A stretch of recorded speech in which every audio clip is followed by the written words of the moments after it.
Programa VIP. Oferecimento Óculos Bambu, a cara do Brasil. Origami Buffet. Parabéns pra você. É no Origami Buffet. 3627-4080. E La Provence e Biostratos. Juntos para um cabelo perfeito. Olá, muito boa tarde. Sejam bem-vindos ao programa VIP. Hoje o assunto aqui é o impeachment da presidente Dilma. Para falar sobre esse assunto, eu recebo aqui no estúdio o Leonardo Campos, ele que é o presidente da OAB Mato Grosso, mais conhecido como Léo Capataz, ele que é cuiabano. Cuiabano de nascimento. Família tem fazenda em Poconé. E a Ordem do Brasil entregou essa semana lá no Congresso, sob muito tumulto, não é? Muita violência, inclusive, um novo pedido de impeachment. Já existe um. Qual é o procedimento agora? Bom, primeiro eu quero cumprimentar a todos os telespectadores, parabenizá-lo aí por 18 anos de programa já tradicional na cultura cuiabana, da Baixada Cuiabana, o programa VIP, você estava me dizendo, 18 anos no ar, não é fácil, é uma vida, aproveitar e mandar um abraço para o pessoal de Poconé que acompanha o nosso programa. Aí, um abraço a todos os poconianos, minha terra de coração. Eduardo, nós assumimos aí a ordem com a perspectiva de fazer com que a entidade voltasse a ser advogada da sociedade, que fosse a porta-voz da sociedade civil organizada, como é por delegação constitucional e legal da OAB. E um dos temas que entrou na pauta foi o impeachment da Presidente da República. Hoje é a pauta do país, sem dúvida nenhuma. E nós, reunidos em sessão extraordinária do Conselho Pleno da OAB, órgão máximo deliberativo da OAB Mato Grosso, em sessão aberta, tanto aos advogados como à sociedade civil organizada e à imprensa, fomos a única seccional do Brasil a deliberar de forma unânime. O Conselho Pleno da OAB Mato Grosso e o Colégio de Presidentes, ou seja, o colégio dos 29 presidentes das nossas 29 subseções, nós estamos falando aí de 950 mil advogados devidamente representados no Conselho Federal, pelos conselheiros federais e pelos presidentes de seccionais, e nos estados, todas as subseções fizeram sessões, portanto, consultando a advocacia local, extraiu essa pauta de 26 a 1. Então, nós entendemos que a Presidente da República cometeu crime de responsabilidade, infringindo a Constituição Federal no artigo 85. Mas, segundo a própria Presidente da República, vocês também são golpistas. Estão querendo dar o golpe. Não, em hipótese alguma, não dá para aceitar. O Supremo não referenda golpe. E o Supremo Tribunal Federal já referendou os ritos do processo do impeachment. O que talvez eles estão esquecendo é eles, sim, aplicar o golpe ao contrário. Ora, é um processo, como o nome diz. Você e a ordem defende isso, o processo de impeachment deve tramitar dentro do devido processo legal, calcado nos seus dois dos mais importantes princípios, que é ampla defesa e contraditório. E a ordem, inclusive, o fiscalizará. Se houver algum tolimento do direito da Presidente da República de se manifestar, de apresentar a sua ampla defesa de forma mais elástica possível, com certeza os próprios advogados, buscando a OAB, buscará o judiciário para reparar essa interferência. Então, eu não posso tirar o impeachment da Constituição porque o partido da Presidente da República acha que é golpe. Ao contrário, é um remédio constitucional que tem trâmites, tem o rigor da forma do regimento interno da Câmara e, seguindo esse rigor formal, ele há que ser apreciado. Aí, apreciado, ele é um processo político-jurídico. Você leva em considerações questões jurídicas na forma do processo, do seu tramitar, como, por exemplo, direito à defesa, prazos de sessões para apresentar defesa e etc., e as razões políticas de cunho, obviamente, que compete exclusivamente ao Senado e à Câmara Federal. Bom, se eu tivesse num evento, por exemplo, Léo, e 82% dessas pessoas presentes nesse evento não quisessem ali a minha presença... Pediria para sair, né? Eu pediria para sair. Ou sairia sem pedir, né? Renunciaria. Sem pedir. Vou embora. Vou embora. Não estou bem-vindo aqui. Essa é a questão política. No Brasil, porque acabou de sair uma nova pesquisa do Ibope, onde 82% da população brasileira não quer mais Dilma como presidente da República. Nós vamos para a rua com dois modos. Combate à corrupção, basta, chega, deu. O país, a população não suporta mais. Olha o nível que nós chegamos do poder pelo poder, do poder a qualquer custo. Faltam recursos para a saúde, faltam recursos para a educação, faltam recursos para a segurança pública e nós vemos operações após operações desvendar aí trilhões. Você sabia, Eduardo, que já passa da casa de bilhões. Já está chegando em trilhões o número dos recursos desviados. É incalculável esse valor. Para a imensa maioria de nós brasileiros, não temos nem a noção do valor, do montante que isso representa. E aí, no outro norte, faltando recurso na ponta para o cidadão brasileiro que financia tudo isso. Só para ter uma ideia de vocês que não têm noção, o Ives Gandra no Jô Soares, essa semana agora, deu a informação de que, para se ter uma ideia do que significa 1 bilhão de segundos, são 31 anos e meio, para vocês terem uma ideia do tanto de dinheiro que foi saqueado desse país através dessa corrupção institucionalizada que nós temos hoje no Brasil. Era verdadeira organização criminosa, né?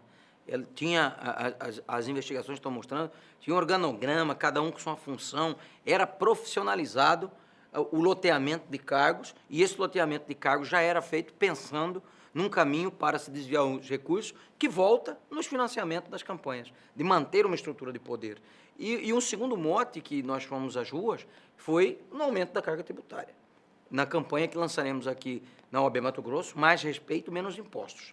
Não pode, Eduardo, mais uma vez, o cidadão brasileiro pagar a conta de uma política econômica que se mostrou ineficaz, que se mostrou desastrosa, incompetente. E não pode atacar o remédio, atacar a doença com um remédio simplista. Tem que combater a causa e não somente o efeito. Olha, a crise econômica instalada no país aumenta o imposto. Quem paga a conta? O cidadão brasileiro, que é o que está sendo mais lesado, com os serviços essenciais garantidos pela Constituição, positivado no texto da Constituição de 88, direito à saúde, educação, segurança pública e vários outros serviços sociais, lhe prestado, quando de forma péssima. E é tiro no pé. Quanto mais aumentam os impostos, mais as empresas fecham as portas e mais desemprego se gera. Vou fazer um intervalo rapidão, nós voltamos daqui a pouquinho. Léo, até já. Clap along if you feel like a room without a roof. Clap along if you feel like happiness is the truth.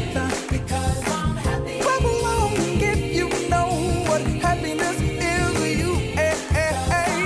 Clap along if you feel like that's what you want to do. Clap along if you feel like a room without a roof. Clap along if you feel like happiness is the truth. Clap along if you know what happiness is you. Muito bem, de volta com o VIP, hoje recebendo aqui Leonardo Campos, presidente da Ordem dos Advogados de Mato Grosso, a Ordem do Brasil que acaba de entrar com um novo pedido de impeachment em Brasília para a saída da nossa digníssima presidente da República, Dilma Rousseff, né, Léo? Léo Capataz, como ele é mais conhecido. E como é que funciona isso, Léo? Existe lá tramitando já esse pedido de impeachment. A OAB entrou com outro pedido de impeachment que inclui, além das pedaladas fiscais que está nesse primeiro pedido de impeachment, inclui inclusive A delação do Delcídio. a delação do Delcídio e também as ligações telefônicas Não. entre Dilma e Lula, não? Não. A OAB, inclusive, já manifestou e instaurou uma comissão para investigar o vazamento desses áudios. Nós somos frontalmente contrários à divulgação de áudios telefônicos e conversas, porque é revestido de sigilos. E aí tem dois aspectos que, inclusive, a OAB, após fazer as investigações, se constatar irregularidades na atuação do juiz Sérgio Moro, fará competente representação. Porque nós defendemos, como parafraseando nosso presidente nacional Lamáquia, o nosso partido é a Constituição Federal.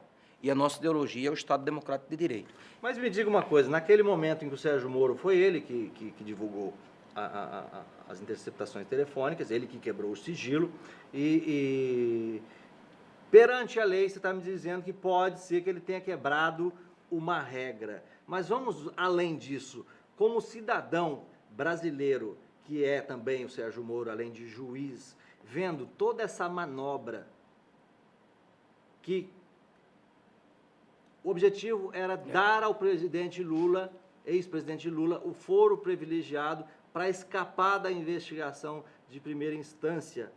Você não acha que foi até nobre o que ele fez?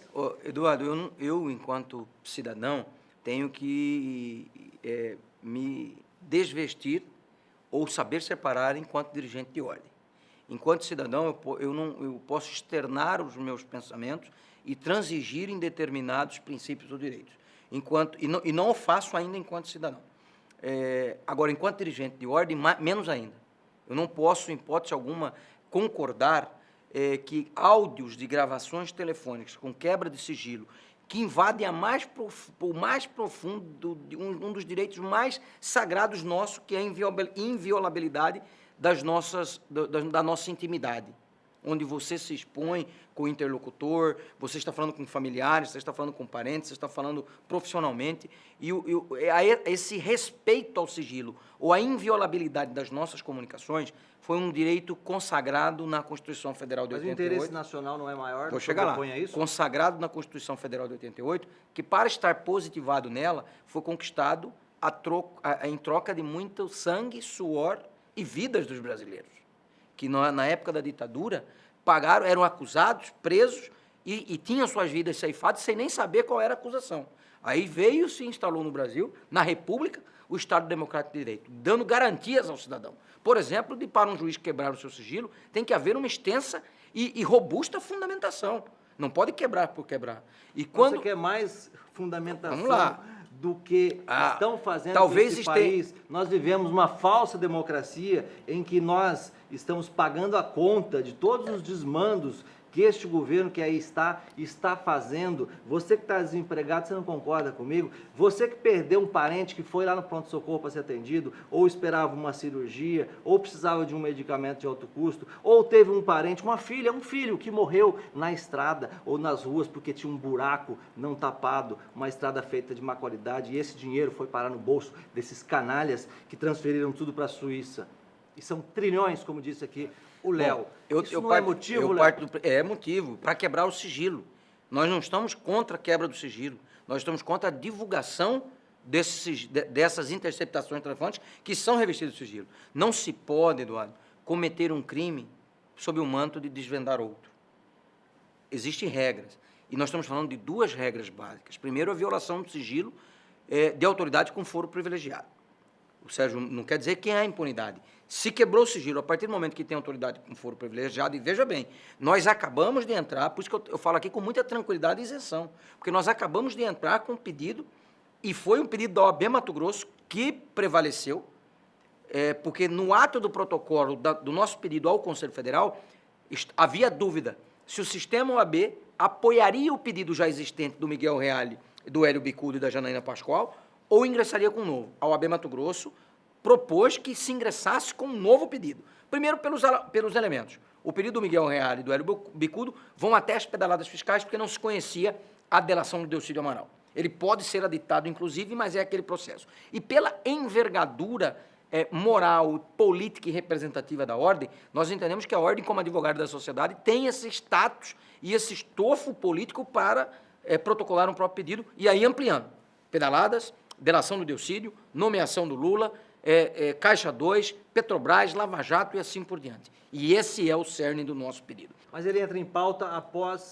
Não pode ter duas comissões tramitando. O outro cessar. Então, e esse vai tramitar, se cassou o presidente da República nisso aí, obviamente que aí o regimento interno perde o objeto, eu não sei, precisamos da nossa Comissão Constitucional estudar qual é o caminho. Se for arquivado o outro, obrigatoriamente, esse continua sob os mesmos argumentos, sob os mesmos trâmites. Ou seja, o presidente tem que aceitar, instalar nova comissão e assim por diante. Mas o que eu quero dizer? A partir do momento que havia a autoridade com foro privilegiado, o Sérgio Moro tinha que remeter o processo ao foro competente, que é o Supremo Tribunal Federal. Nesse caso, ele saberia que lá tudo ficaria, como ele mesmo disse, às sombras. Isso não viria a público, a nação brasileira não saberia o que está se arquitetando. Mas, por exemplo, vou te dar, me desculpe... Pelas nossas costas. Interrompê-lo. O pedido foi... Vamos lá, esse é o primeiro. Estou aqui de advogado do diabo. Claro, mas o objetivo é esse, o debate é esse. São dois aspectos dos grampos telefônicos. Primeiro, com autoridade com foro competente, Supremo Tribunal. Quem estava grampeado era o ex-presidente Lula. Ele não tem foro. Porém, a autoridade que é o encontro que eles chamam, a coincidência, o encontro fortuito de uma autoridade que liga, com foro competente, que liga para o investigado. Automaticamente grampeia, faz-se a escuta e remete ao órgão competente, que é o Supremo Tribunal Federal. Mas eu vou mais além. Houve a violação e a divulgação de conversa entre advogado e cliente, que aí, sob hipótese alguma, a ordem concorda. Mas, sob hipótese alguma, não transigiremos nisso. A violação do sigilo, a conversa entre advogado e cliente, ela é totalmente reservada. Ela é inviolável sob todos os aspectos. O advogado não faz parte da organização criminosa. Enquanto ele... Mas a alegação que tal do doutor Roberto não é advogado dele. Não se apresentou como advogado. Os 25 advogados que foram quebrados no Rio de Janeiro, com o escritório no Rio de Janeiro, São Paulo e no Paraná, e por isso a ordem instaurou essa portaria para investigar, são advogados do ex-presidente Lula. E eu falo com muita isenção, porque acabei, como eu disse para você, acabei de aprovar na OAB Mato Grosso a única seccional unânime, o pedido de impeachment, sem nenhum voto contrário, e fomos ao Conselho Federal instaurando um novo pedido de impeachment. Então eu falo com muita isenção. Entendo que a presidente cometeu o crime de responsabilidade, sim. Entendo que o país está à deriva. A NAU está sem comando. A presidente perdeu a mão, não tem mais condições políticas de governar o nosso país. E não tem Só o fato dela ficar alegando, Léo, que isso é um golpe, ela já não está cometendo um crime contra a democracia brasileira? Isso não caracteriza um crime vindo da boca de uma pessoa que está comandando? No mínimo incitando a violência. Sim. No mínimo incitando a violência. Mas o que eu quero para concluir? O nosso pedido de impeachment do Conselho Federal não levou em consideração nenhum áudio daqueles para fazer o pedido. O que levou em consideração? Além das pedaladas, que é uma questão muito técnica, de maquiagem de balanço, de edição de crédito suplementar orçamentário sem autorização do Congresso Nacional, empréstimos tomados pela própria União dos bancos controlados por ela, Caixa Econômica e Banco do Brasil, para pagamento dos programas sociais, coisa que é vedada, que aí você comete, ofende a lei de responsabilidade fiscal e crimes contra a lei orçamentária. Outra coisa que ela alega, e os defensores todos dela, é que não existe crime nisso, não existe responsabilidade da presidente nesses atos de governo. O ordenamento jurídico prevê claramente, estão mais do que cristalinas a ofensa à lei de responsabilidade fiscal e à lei orçamentária. Isso vai ser um argumento que vai precisar de um muito bom advogado, e já entra no outro tema polêmico quando eu falo de advogado para defender o presidente Dilma. Mas nós, além disso, que é uma questão orçamentária técnica, nós levamos em consideração, por exemplo, a delação do Delcio do Amaral. Houve desvio de recurso tal, então, no órgão tal, ele tem que montar e desmontar para a autoridade e as empresas. Isso em Mato Grosso, o ex-secretário César Zílio, que é advogado, né? Sim. Ele entrou num acordo de delação premiada e se comprometeu... Tem apontado vários caminhos concretos rastreando dinheiro. Um mínimo de 11 casos de corrupção. 11 casos de corrupção, dos quais ele também participou, juntamente com o governador Silval Barbosa e outros secretários. Então, o que eu quero dizer? A delação, ela não é prova, ela é meio de prova. Olha, como o papo tá bom, o nosso tempo é curto, amanhã nós continuamos ainda aqui com o Leonardo Campos. Obrigado pela sua presença aqui. Eu que agradeço e coloco a ordem à disposição, parabenizando mais uma vez aí por quase 2 décadas de programa no ar. Obrigado pela companhia, audiência e até amanhã. Tchau, tchau. Programa VIP. Oferecimento Óculos Bambu, a cara do Brasil. Origami Buffet. Parabéns pra você. É no Origami Buffet. 3627-4080. E La Provence e Bioextratos. Juntos para um cabelo perfeito.